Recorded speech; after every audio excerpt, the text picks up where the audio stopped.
ఇది వేదాంతపరంగా మాయ అని చెప్పాడు, కానీ లోకంలో కూడా అదే మాయ. సత్యం తెలుసుకోడు, లేనిది భ్రమ. వాడు చాలా నరాలు తెగేటట్లు వీడు కోపపడిపోయి హా హూ అని ఆవేశపడి ఉన్నది లేదని లేనిది ఉందని భ్రమ కల్పించే లీలాకోటి ఛాయ. మంచి ఆరోగ్యంతో దీర్ఘాయువుగా ఉండాలంటే శతమానం అంటే అనంతమని కదా, ఆ రోజులు మళ్ళీ వస్తాయా? రావాలి అంటే ఉండాలంటే అలా ఏం చేయాలి? మాయకు దూరం ఉండాలండి. తస్మాత్ యోగి భవార్జున, నువ్వు యోగివిగా అన్నాడు. ఏమిటి అంటే మాయా విజయం. శంకరుల వారు ఈ మాయను గురించే మహాద్భుతంగా అంత కవిత్వీకరించి చెప్పిన వారు ఇంకొకరు లేరనిపిస్తుంది నాకు. ఆయన ఏది ముట్టుకున్నా అమృత కళిక శంకరుల వారు. తలంచి చూడ నరుండట్లౌట అని ఆయన అన్నారు. దుర్జటి కాళహస్తీశ్వర శతకం రాసి. అంటే ఈ మాయ ఇది వేదాంతపరంగా మాయ అని చెప్పాడు, కానీ లోకంలో కూడా అదే మాయ. ఆయన చాలా చిత్రంగా అన్నాడు. నేను అది చదివి నేను ఆశువుగా అనుకున్నా, ఏం అద్భుతంగా చెప్పారు. అంతా మాయ అన్నాడు. ఆయన్ని మాయావాది అన్నారు, పిచ్చివాళ్ళు, అర్థం కాని వాళ్ళు.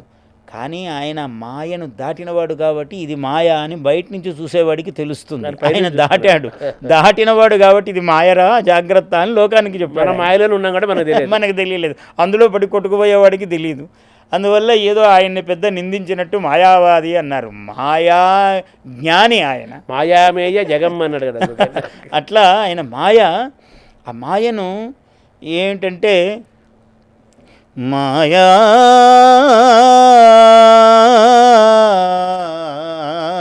ఓ మాయా నిన్నుగానక నిన్ను తెలియక మనిషి బ్రతుకు ఏ మాయా.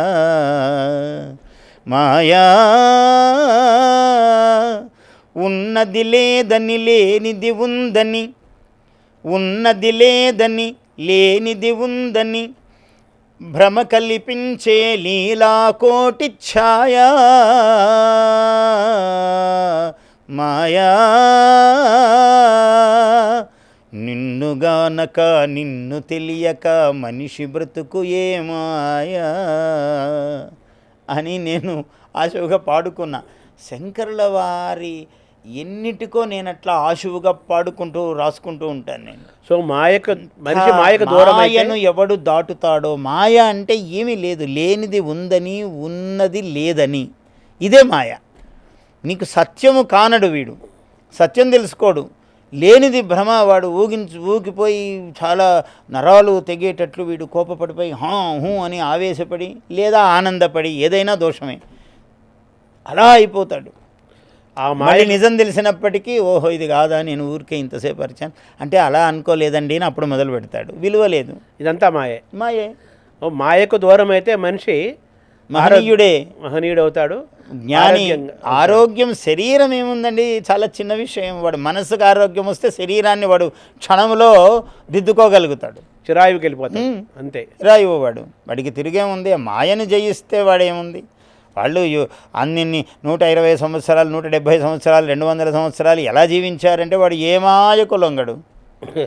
మహనీయుడు శివుడు వాడే. శివుడికి ఏమీ కాలాతీతుడు ఆయన. కాలం ఆయన దగ్గర పనిచేయదు. ఆయనే కాలహ, కాలునికే కాలుడు ఆయన. కాలహ అంటే యమహ. అటువంటి వాడిని మృత్యుంజయుడు నియమించినవాడు. ఆయన ఎక్కడ దేనికి కట్టుబడతాడు? అటువంటి వాడు, అందుకే యోగి అన్నాడు. దాన్ని దాటినవాడు ఎవడైనా అంతంత యుగాలు బతికే అంత ఇది కాకపోయినా ఉన్నంత వరకు బాగుండాలంటే ఎంతో కొంత మాయను జయించాలి మానవుడు.